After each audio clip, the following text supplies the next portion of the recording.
ओम नमः शिवाय। मैं हूं एस्ट्रोलॉजर के.एम. सिन्हा और मैं अपने यूट्यूब चैनल पर आप सभी का हार्दिक स्वागत करता हूं। आज से ठीक 147 वर्ष पूर्व अग्नि और वायु में एक बड़ा युद्ध हुआ था और जनरली अगर ज्योतिष के रूल के अकॉर्डिंग देखा जाए तो अग्नि और वायु जो होते हैं मित्र होते हैं। मतलब अग्नि और वायु में मित्रता पाई जाती है। इसका सिंपल एग्जाम्पल है, अगर अग्नि के पास वायु रख दीजिए तो अग्नि को सपोर्ट मिल जाता है और वो जलना प्रारंभ कर देता है। आपने देखा होगा, अगर कोई आग है, अगर आपने उसको थोड़ा सा फूंक दिया या उसमें हवा अगर आप इनपुट करते हैं तो उसके अंदर कंबस्चन जो होता है बहुत तेज़ी से फैलता है। तो ये मतलब पुष्टि करता है, ये प्रूफ कर देता है कि जो हमारा अग्नि है और वायु है ये दोनों मित्र होते हैं। लेकिन अगर इनके बीच में शत्रुता है, तो आखिर कैसे हम समझेंगे कि इनके बीच में शत्रुता बहुत ज़्यादा बढ़ जाती है। देखिए, इसका एग्जाम्पल आप एक दूसरे तरीके से समझ सकते हैं।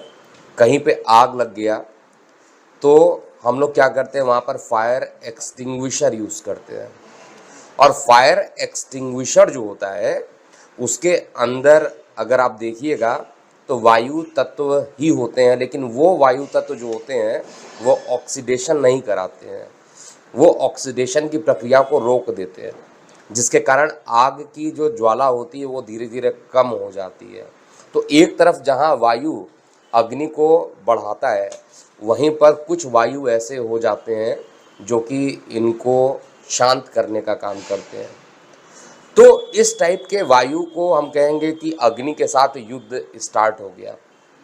ऐसा कब होता है? देखिए, जब सारे ग्रह राहु और केतु के नक्षत्र में जब चले जाते हैं, जब सारे ग्रह राहु और केतु के नक्षत्र में चले जाते हैं और उसमें भी मेजरली वो सारे ग्रह जो कि रिस्पॉन्सिबल होते हैं, चार बड़े ग्रह जो रिस्पॉन्सिबल हैं, बृहस्पति देव, शनि देव, राहु, केतु, ये चार बड़े हैं। और रक्तपात का कारक मंगल, ये पांचवा ऐसा ग्रह है जिसकी इम्पोर्टेंस बहुत ज़्यादा हो जाती है। ठीक इसी तरीके का एक योग 1874 में बना था। अब 1874 से मैं आज की तुलना क्यों कर रहा हूँ, क्योंकि इतने दिन के बाद फिर एक योग बन रहा है और ये योग जो बनेगा 15 अप्रैल 2023 से लेकर ये स्टार्ट हो जाएगा, लगभग आप मान के चलिए 30 अक्टूबर 2023 तक रहेगा। अगर आप लोगों को याद होगा तो मैं अपने वीडियो में बताया था कि 2023 की जो 10 भविष्यवाणी थी उसमें सीरियल ब्लास्ट के बारे में मैंने बताया था और सांप्रदायिक दंगों के बारे में भी मैंने मेंशन किया था। तो सांप्रदायिक दंगे देखिए, जिस तरीके से बिहार में और पश्चिम बंगाल में और कई जगह महाराष्ट्र में भी, कई जगह और भी जगह पर ये जो सांप्रदायिक दंगे फैले हैं, सबसे ज़्यादा ईस्ट वाले साइड में देखा जाए तो ईस्ट वाले साइड में इसका प्रभाव बहुत तेज़ी से बढ़ा हुआ है। चाहे वो जो भी रीज़न हो, चाहे वो धर्म के नाम पर लोगों को लड़ाकर राजनीति करना चाह रहे हैं या जो भी रीज़न हो, लेकिन ब्लास्ट हो रहे हैं। बिहार में भी आज का जो न्यूज़ था उसमें भी ब्लास्ट हो रहे हैं। मैं इसको ज्योतिषीय रूप से इसलिए बता रहा हूँ क्योंकि यहाँ पर ये घटनाएं अभी कम नहीं होंगी, अभी और बढ़ेंगी। अभी तो मैं कहूँगा कि इसमें चिंगारी लगी है, अभी ब्लास्ट की जो प्रक्रिया रहेगी वो अभी और बढ़ सकती है और इसका केवल और केवल जो मुख्य उद्देश्य होगा वो राजनीतिकरण हो सकता है, जो दिख रहा है, क्योंकि राहु राजनीति का कारक है। लगभग बड़े ग्रह जो है राहु और केतु के नक्षत्र में गोचर कर रहे हैं, तो ये बहुत ज़्यादा संभावना बन जाता है। तो 1874 में क्या हुआ था? 1874 में शनिदेव राहु पर नीच दृष्टि डाल रहे थे, वहीं पर सूर्य भी उपस्थित हो गए थे और साथ में बृहस्पति देव का भी वहाँ पर प्रभाव पड़ा था। ठीक ऐसा ही प्रभाव 15 अप्रैल के बाद जब सूर्य उच्च राशि में रह जाएंगे तो उस समय शनि की नीच दृष्टि राहु पर तो पड़ेगी और शनि की नीच दृष्टि राहु पे पड़ना बहुत बड़ा सिग्निफिकेंस है एस्ट्रोलॉजी में, क्योंकि राहु जो होता है एजेंट होता है शनि का, और अगर नीच दृष्टि डाल रहा है और भारत की कुंडली के हिसाब से अगर देखा जाए तो ये सारी घटना द्वादश स्थान पर होगी, 12th हाउस में जाकर होगी। और 12th हाउस में इस तरीके की घटना होना 1874 में अगर आपको याद होगा, मैंने भी इसको जो रिसर्च किया, क्योंकि मैं पूरा रिसर्च करके ही वीडियो बनाता हूँ, 1874 में ईस्ट इंडिया कंपनी जो है डिसॉल्व हो गई थी, पूरे तरीके से ख़त्म हो गई थी। तो ईस्ट इंडिया कंपनी आपको पता होगा कि जो ब्रिटेन से स्टार्ट हुई थी और व्यापार करने के उद्देश्य से आई थी और सीधे सीधे अपने देश पर पूरा साम्राज्य स्थापित कर ली थी। लेकिन 1874 में जब ये पूरे तरीके से डिसॉल्व हुआ, उसके बाद देखिए स्वतंत्रता पाने के लिए किस तरीके से लोग आगे बढ़े थे, ठीक उसी तरीके से। और ये भी ईस्ट में ही घटना हुआ था, ईस्ट से ही ये स्टार्ट हुआ था। तो यहाँ पर भी देखा जाए तो ईस्ट में जो बंगाल है, ईस्ट में जो आपका बिहार वाला जो पोर्शन है, वहाँ पर इस समय भी बहुत ज़्यादा दंगे हो रहे हैं। तो अब की जो डिसॉल्व होंगे, ये वो लोग होंगे, बाहर के लोग नहीं होंगे, जो इंडिया में रह के ही जो आतंकवादियों जैसा काम कर रहे हैं, ऐसे लोगों के डिसॉल्व होने का समय आ चुका है। और शनिदेव अपनी न्यायिक प्रक्रिया में भी है। तो बहुत जल्दी आपको जो ये बॉम्ब ब्लास्ट या सीरियल ब्लास्ट के बारे में बात किया था, वो सांप्रदायिक दंगे के रूप में हर जगह पर धीरे धीरे जो ये आगे घटनाएं बढ़ रही हैं, ये अभी और तीव्र होंगी। 15 अप्रैल के बाद से जब सूर्य उच्च राशि में पहुंचेंगे, तो यहाँ पर भारत में जो जनता का जो पोजीशन है वो पीड़ित हो जाएगा। यानी जो पूरी जनता होगी, जिसने जो भारत की पूरी जनता रहेगी, उस पर एक अकस्मात टेंशन मंडराने लगेगा, चाहे वो किसी भी कारण से हो। और ये जो टेंशन रहने वाला है, इसका जो प्रभाव रहेगा एक लंबे टाइम तक होगा। और इस लंबे टाइम के प्रभाव में देश की जो कुंडली कह रही है, उसके हिसाब से ये चीज़ तो कन्फर्म है कि 15 अप्रैल से लेकर पूरा 30 अक्टूबर तक का जो टाइम है, उसमें भी सबसे ज़्यादा परेशानी जब सूर्य उच्च राशि में रहेंगे। 15 अप्रैल से लेकर 15 मई तक का आप टाइम मान के चलिए, सबसे खतरनाक हो सकता है। और यहाँ पर देश में जो भाई आतंकवादी लोग जो होते हैं, वो हमारे देश के बाहर रहते हैं और हमारे देश पर हमला करते हैं, उनसे तो हम लोग बच सकते हैं।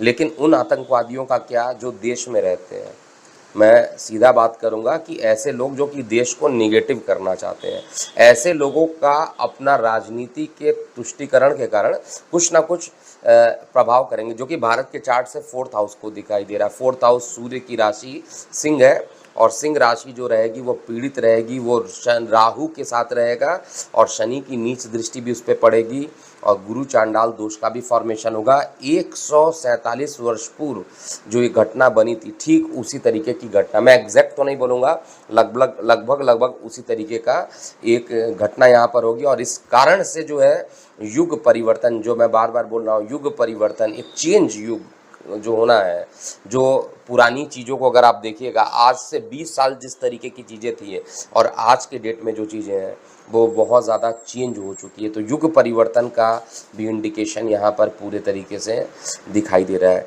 तो मेदिनी ज्योतिष ये कहती है कि अभी भी जनता के अंदर भय उत्पन्न हो सकता है, और भय उत्पन्न होना ये सिंपल चीज़ों से तो नहीं हो सकता है, लेकिन जिस तरीके से रामनवमी के दिन से ये घटना प्रारंभ हुई है, तो ये घटना अभी और विस्तृत रूप ले सकती है। और ऐसा हो सकता है कि कई राज्यों में राष्ट्रपति शासन भी लगाना पड़ जाए गवर्नमेंट को, ऐसा भी चार्ट में मुझे दिखाई दे रहा है।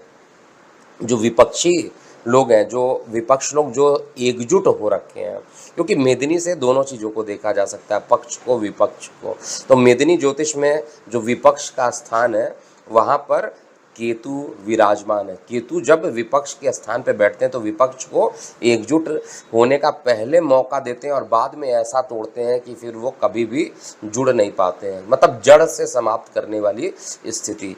हालांकि जड़ से कभी भी पूरे तरीके से कोई भी विपक्ष नहीं समाप्त हो सकता है, लेकिन फिर भी एक जो बड़ा बदलाव जो देश में आने वाला है, ये भी इसी के एक संघर्ष के बाद देश को मिलेगा। जैसे ईस्ट इंडिया कंपनी यहाँ से डिसॉल्व हो गई थी, और फिर उसके बाद जो स्वतंत्रता के लिए सभी लोग एकजुट हो गया था, एकजुट होकर हम लोगों ने लड़ाई की थी, वो सारी चीज़ें एक बार फिर यहाँ पर देखने को मिलेगी। और यहाँ पर जितनी भी चीज़ें होने वाली हैं वो 16 मई तक का जो टाइम रहेगा, 15 मई से लेके 15 अप्रैल से लेके 16 मई या 15 मई के आसपास का जो टाइम रहेगा वो सर्वाधिक प्रभावी रहेगा। तो अभी भी आप देखिए संसद नहीं चल पा रही है, संसद में कुछ ना कुछ गतिरोध रह रहा है। कांग्रेस अलग चीज़ों पर लड़ाई चल रही है, इसके बाद कांग्रेस के साथ साथ बाकी विपक्षी दल भी साथ आ गए। तो राजनीतिक रूप से अगर देखा जाए तो ये समय अभी भी बहुत कठिनाई से परिपूर्ण है। और 147 वर्ष पूर्व जो घटनाएं घटित हुई थी उसमें एक चीज़ तो कन्फर्म है कि जो विदेशी ताकतें थे वो कमज़ोर पड़ रही थी। और अभी भी विदेशी ताकतें जो रहेंगी, चाहे वो डायरेक्टली खालिस्तानियों की मदद कर रहे हों, चाहे वो कोई भी रीज़न हो, XYZ कोई भी रीज़न हो, उनके कमज़ोर होने का टाइम है। लेकिन ये कमज़ोर होने के साथ साथ हमारे देश में थोड़ी अशांति भी रहेगी। ऐसा नहीं कि केवल कमज़ोर पड़ेंगे, पहले अशांति बहुत ज़्यादा होगी, उसके बाद ये इनकी हालत भी ख़राब हो जाएगी। और विपक्षी एकता जो है, या जो भी ऐसे लोग जो भारत कि ये शांति को ख़राब करना चाह रहे हैं, मेदिनी के अकॉर्डिंग, स्ट्रिक्टली मैं रिपीट कर रहा हूँ, मेदिनी के अकॉर्डिंग ये एक युग परिवर्तन का टाइम एकदम रूप से दिखाई दे रहा है। और आने वाला जो समय रहेगा कुछ संघर्षों के बाद, लगभग सभी लोगों को संघर्ष करना पड़ेगा, हम सभी लोगों को एकजुट रहना पड़ेगा। संघर्ष का समय हो सकता है और विदेशी एकताओं के खात्मे का समय हो सकता है। लेकिन कुछ टाइम के लिए विदेशी एकता जो है या विपक्षी दल हैं कुछ ज़्यादा स्ट्रांग हो सकते हैं। तो अभी के लिए इतना ही। आप अपनी प्रतिक्रियाएं कमेंट बॉक्स में लिखिएगा। मैं हूं एस्ट्रोलॉजर KM सिन्हा। ओम नमः शिवाय।